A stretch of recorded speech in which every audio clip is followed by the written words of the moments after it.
SMR means the submucosal resection of the nasal septum. It is a procedure which is done for to correct the deviated nasal septum. Now we will see it is a destructive procedure or a radical surgery of the deviated nasal septum, and it is done above the 17 years because 17 years से पहले हमारी bones grow कर रही होती हैं, और अगर for example इससे पहले हम ये प्रोसीजर परफॉर्म करेंगे तो प्रॉपर ग्रोथ नहीं हो पाती, इसलिए हम इसे 17 ईयर्स के बाद कर सकते हैं। और ये पोस्टीरियर डेविएशन को करेक्ट करने के लिए एक आइडियल प्रोसीजर है, not for the interior deviation. अब हम इसमें जो इंसियन देते हैं that is the Killian's incision.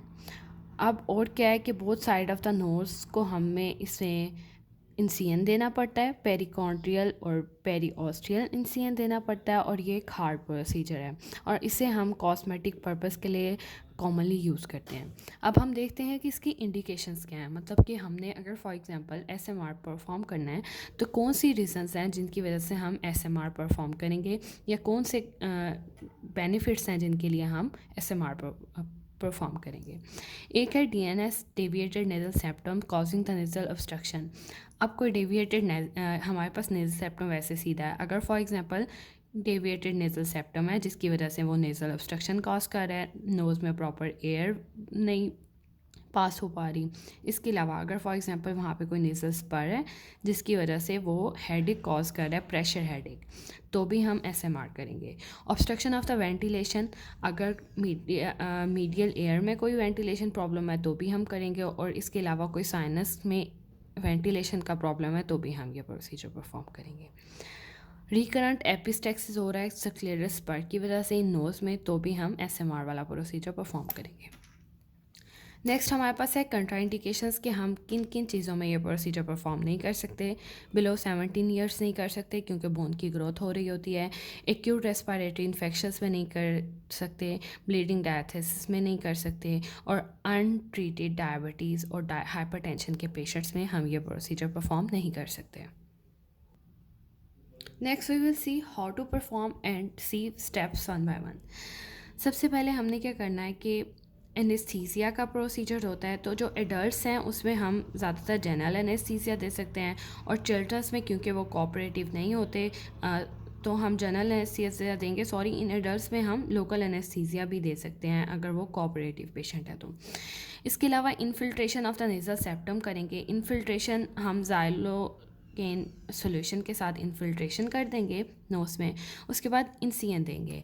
अब हमारे पास एक ये नेज़ल सेप्टम है, इसके इर्द गिर्द हमारे पास म्यूकोक्यूटेनियस लेयर्स हैं, और इसके अलावा कट करेंगे हम पेरीऑस्टियम और पेरिकॉन्ड्रियम को, और हम इसके नीचे से यहाँ पे नेज़ल सेप्टम तक अप्रोच करेंगे।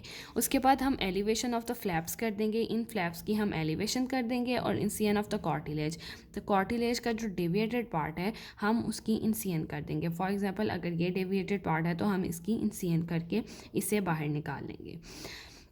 उसके बाद हम क्या करेंगे, elevation of the flap on the other side. अब हम यहाँ से जाके तो एलिवेशन ऑफ फ्लैप जो है अदर साइड पे परफॉर्म करेंगे। यही इसमें और सेप्टोप्लास्टी में डिफरेंस है कि उसमें हम ओनली वन साइड पे फ्लैप को एलिवेट करते हैं, इसमें हम पेरीऑस्टियल और पेरिकॉन्ड्रियल फ्लैप को दोनों साइड पे एलिवेट करते हैं। उसके बाद रिमूवल ऑफ कॉर्टिलेज जो है वो हम करते हैं बेलेंगर्स स्वाइवल नाइफ से। बोन्स की हम रिमूवल करते हैं लक्स फॉरसेप्स से, और बोनी स्पर को या गॉज से या हैमर से हम रिमूव कर सकते हैं। उसके बाद जो हमने यहाँ पे एक नेज़ल सेप्टम निकाल लिया है, उसके बाद जो ये फ्लैप्स हैं इन्हें हम स्टिच कर देंगे। एक कैट गट स्टिचिंग प्रोसीजर है, उसके थ्रू हम इसे स्टिच कर देंगे, और बाद में हम इसकी पैकिंग कर लेंगे।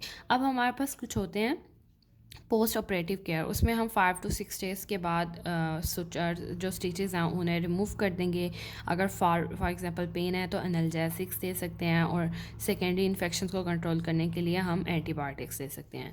उसके बाद कॉम्प्लिकेशंस आती हैं हमारे पास यूक्यूस में इन एग्ज़ाम। इसमें हमारे पास ब्लीडिंग हो सकती है, सेप्टल हीमाटोमा या एब्सेस बन सकता है, सेप्टल एब्सेस, परफोरेशन स्टार्ट हो जाती है, depression of the nasal bridge हो सकता है, परसिस्टेंस ऑफ डेविएशन हो सकती है, और इसके अलावा फ्लैपिंग ऑफ नेज़ल सेप्टम हो सकता है। इसके अलावा टॉक्सिक शॉक सिंड्रोम हो सकता है अगर फॉर एग्जांपल वहाँ पे हैवीली ब्लीडिंग हो गई है।